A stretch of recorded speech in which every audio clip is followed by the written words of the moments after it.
Yo, yo, yo, yo, yo, what's going on? Your boy KMoE here. Another episode of What You Know About Mo. So, let's get into it. Today we're going to talk about why I had to change my stage name from King M.O.E or King M.O.E to KMoE The Great. So, interesting story nonetheless. On episode 2, I gave the explanation on how I came up with King M.O.E to begin with, and the meaning behind the acronym, all of that. So why did I, after knowing the history that I came up with this name, basically somewhere around 7th grade, 8th grade, 9th grade, somewhere in there, right? Why, after all that history, why did I go and change my name? So there's a couple reasons. The first reason being, when I decided to drop my first EP last year, Dreams Never Die, and I began to seriously look at, being an artist. Obviously, the first thing you got to do is check to make sure that nobody else has your stage name. So I did this, and lo and behold, there was another artist by the name of King M.O.E. Now, the reason why I continued to go on with that stage name was because I figured that the acronym would set me apart from him, because the acronym was a intricate part of my stage name. But when I release music, sometimes my music will fall under his profile, sometimes his music will fall under my profile. And I knew eventually at some point I would have to address this issue, but I didn't follow my gut.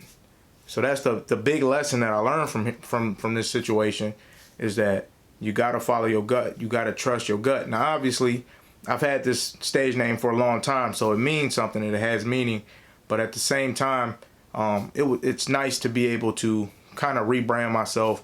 And I'm not the same person, obviously, that I was back in middle school, high school, and even early college. I'm just a different person. So the evolution of the stage name only seems right.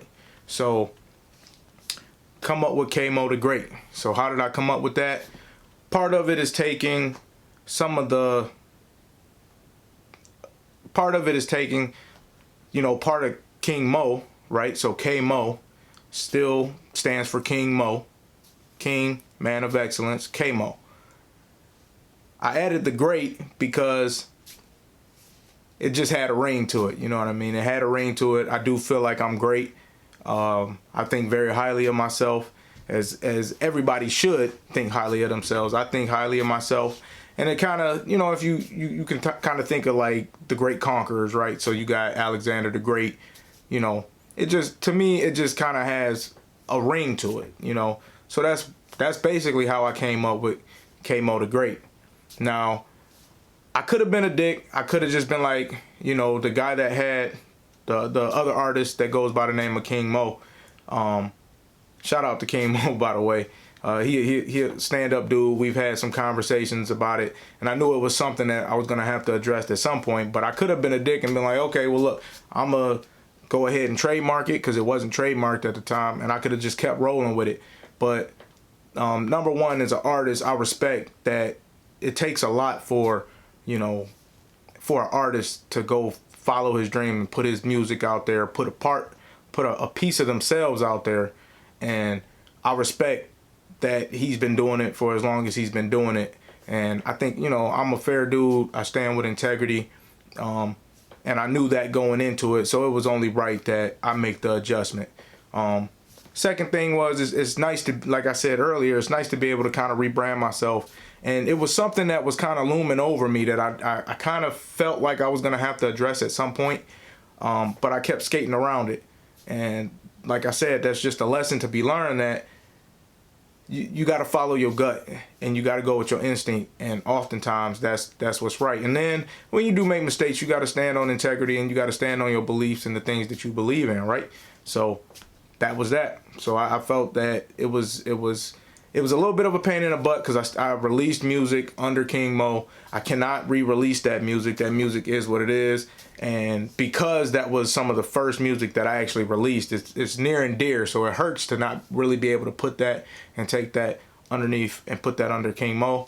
Maybe I'll remix it in some way or something, but that kind of sucks, but you know, it's one of the first lessons learned in this industry and in this business.